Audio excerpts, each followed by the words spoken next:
Programme तो यहाँ वर्षों से हो रहे हैं।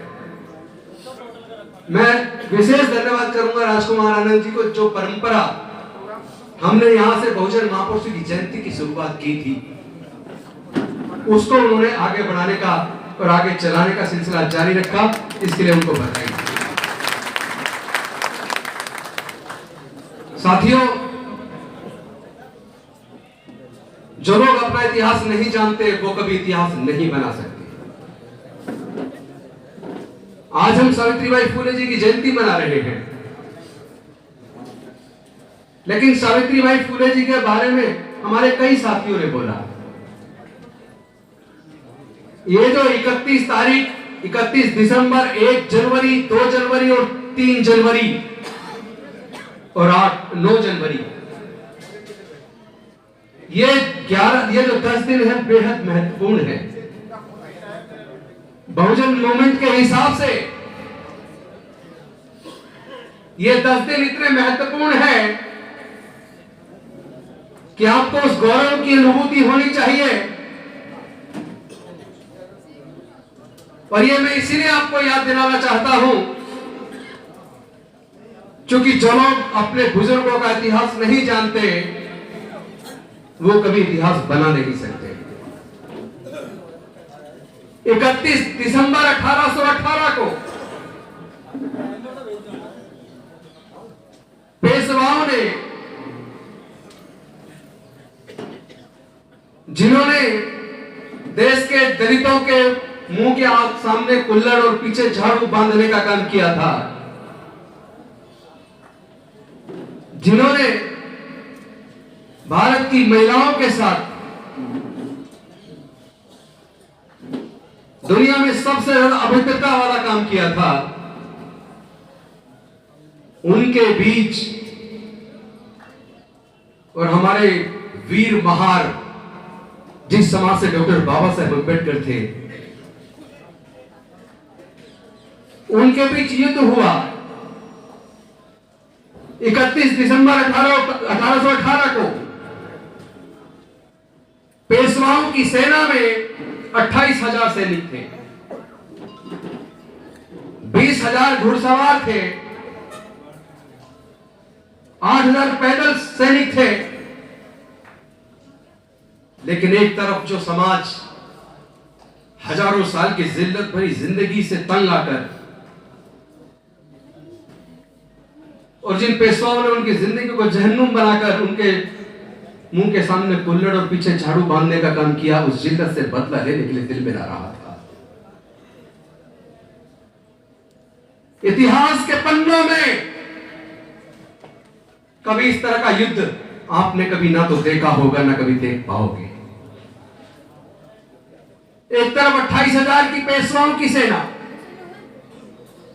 और एक तरफ 500 हमारे दलित समाज के, महार समाज के बहादुर सैनिक। 24 घंटे के अंदर जो युद्ध 31 दिसंबर को शुरू हुआ, 24 घंटे के अंदर 500 महार सैनिकों ने 28,000 की पेशवा सेना को निस्ते नाबूद कर दिया।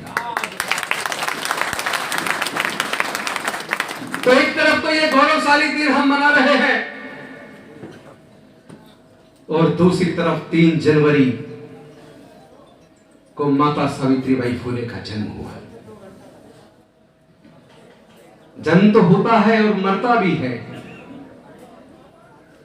लेकिन इतिहास पुरुष वो बनते हैं जो लीक से हटकर काम करते हैं, जो अपने लिए नहीं जीते, जो दूसरों के लिए जीते हैं। आज मैं आपको उनके कुछ ऐसी बातें जो शायद आपको कभी चर्चा नहीं हुई होंगी, और बहुत संक्षिप्त में बताऊंगा, जो कि आप लंबे समय से बैठे हैं। कुछ चीजें आपको पता है, लेकिन कुछ ऐसी जो नहीं पता।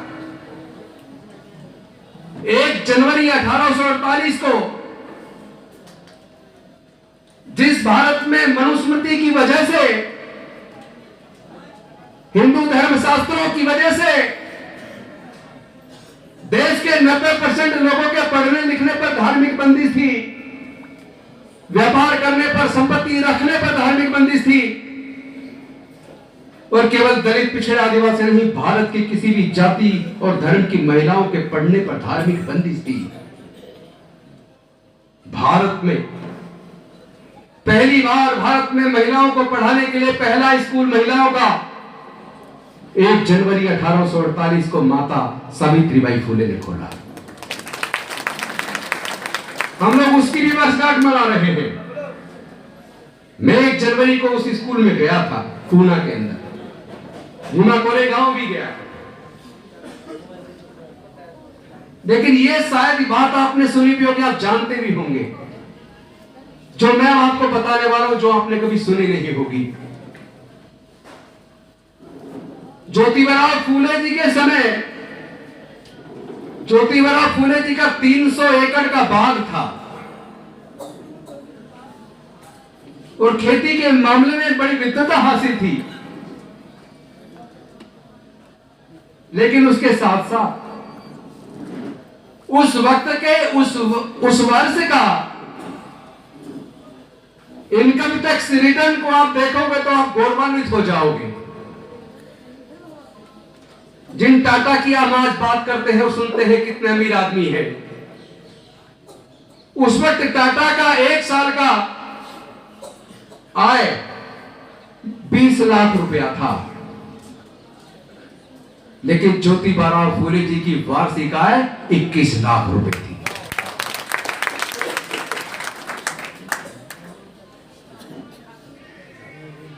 लेकिन उन्होंने अपना पूरा जीवन, अपना पूरा सामर्थ्य, अपनी पूरी ताकत, अपना पूरा पैसा, क्योंकि वो बहुत बड़े कॉन्ट्रैक्टर भी थे, वो पूरा लगाकर समाज का निर्माण किया। मैं आप सबसे निवेदन करता हूं, आप ज्योतिबा फूले जी की लिखी हुई गुलामगिरी जरूर पढ़ना। अगर आप अपने बुजुर्गों के इतिहास को जानना और पढ़ना और समझना चाहते हो, तो ज्योतिबा फूले जी की लिखी हुई गुलामगिरी जरूर पढ़ना। और डॉक्टर बाबा साहेब अम्बेडकर का वो भाषण जो 1935 में होना था, एनिहिलेशन ऑफ कास्ट, यानी जाति का विनाश, उसको जरूर पढ़ना। अगर आपने ये नहीं पढ़ा तो आप लोग एक मजबूत समाज का निर्माण नहीं कर सकते। जो लोग जीवन में त्याग करते हैं वो इतिहास बनाते हैं, इतिहास पुरुष बनते हैं। एक तरफ फूले जी ने अपनी पूरी प्रॉपर्टी को लगाकर समाज का निर्माण किया, एक तरफ डॉक्टर बाबा साहेब अम्बेडकर को देख लीजिए, पूरे जीवन जो कष्ट सहे वो अलग। लेकिन दिल्ली के करोल बाग में डॉक्टर अम्बेडकर भवन, रानी झांसी रोड, इतनी बड़ी जमीन वो अपने बैंक अकाउंट के चेक से 4500 रुपए का चेक काटकर, उसकी कॉपी मेरे पास है, इतनी बड़ी जमीन खरीद कर समाज के लिए देकर चले गए। और केवल ये अम्बेडकर भवन की जगह नहीं दी। जिन लोगों ने औरंगाबाद का सिद्धार्थ कॉलेज देखा हो, अरबों की नहीं खरबों रुपए की जमीन, सैकड़ों बीघा जमीन में इतना बड़ा college, law college, medical college, management college, तमाम तरह की डिग्रियां वहां से आज बच्चे कर रहे हैं, वो भी वो समाज को दे गए। और बॉम्बे का मिलिंद कॉलेज, वो भी समाज को दे गए। तो जो लोग समाज के लिए अपना सब कुछ बलिदान कर देते हैं, वो लोग इतिहास पुरुष बन जाते हैं।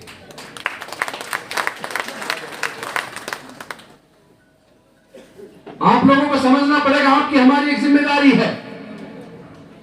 डॉक्टर बाबा साहेब अम्बेडकर जी ने अपने 4 बच्चे गंवा दिए, जवानी में अपनी पत्नी माता रमाबाई को गंवा दिया। सोच के देखो,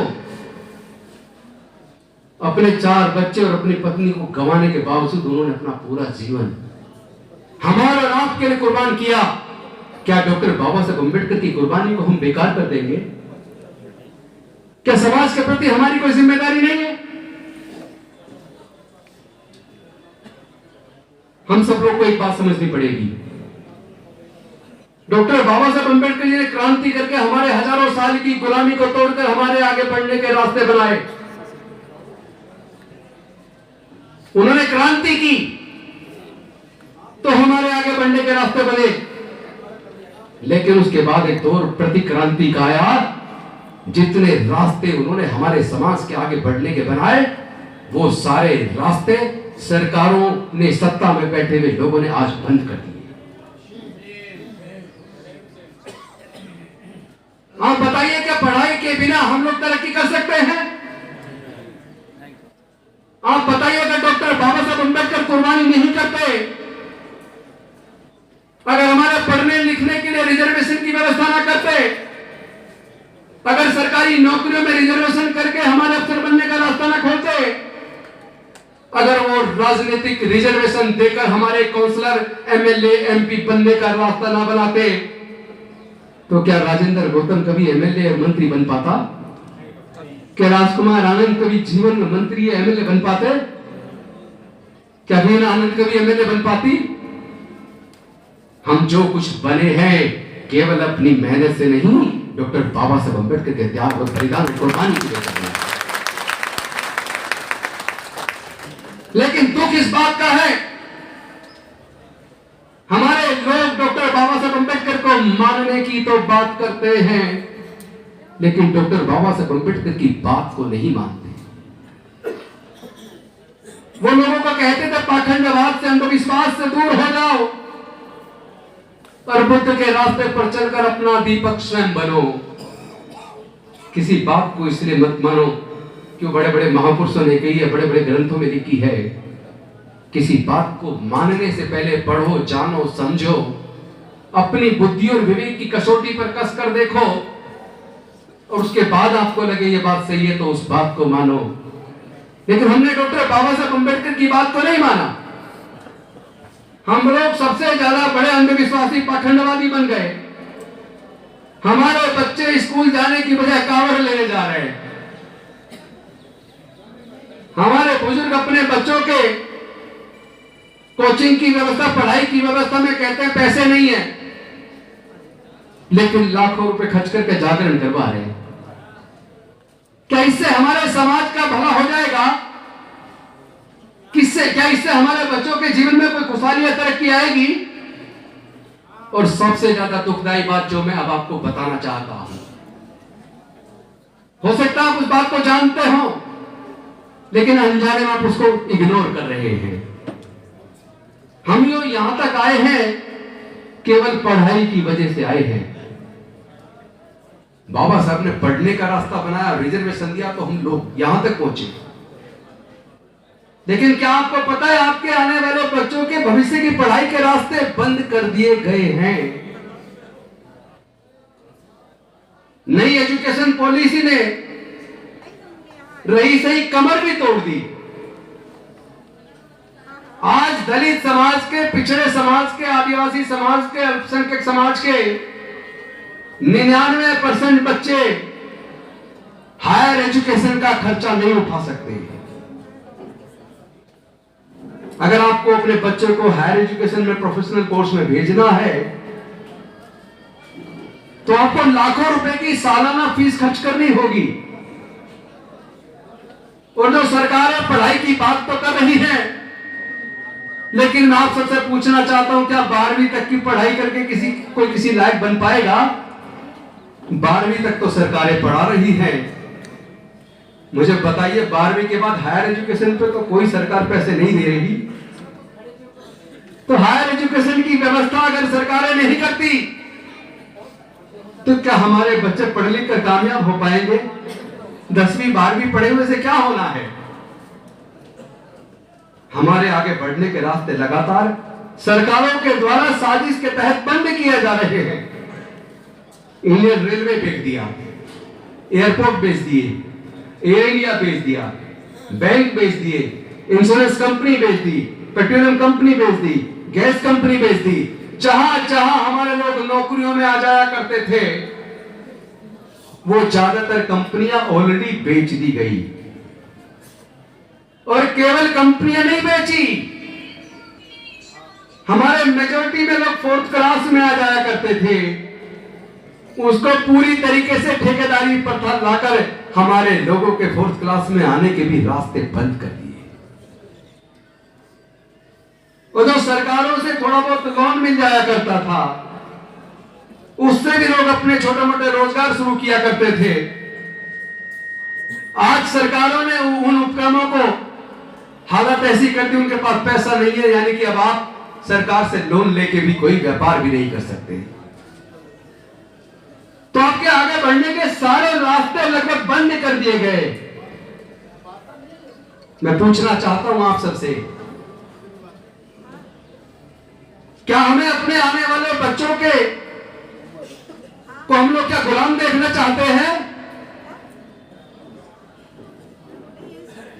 मैं आप सबसे पूछ रहा हूं, क्या आप अपने बच्चों को गुलाम देखना चाहते हो?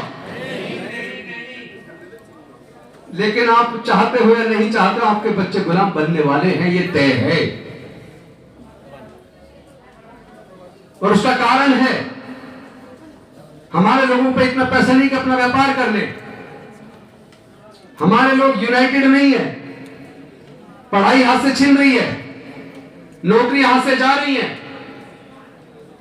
और हम लोग जिस रास्ते पे चल रहे हैं वो रास्ता हमारे लोगों को गुलामी की तरफ ले जा रहा है।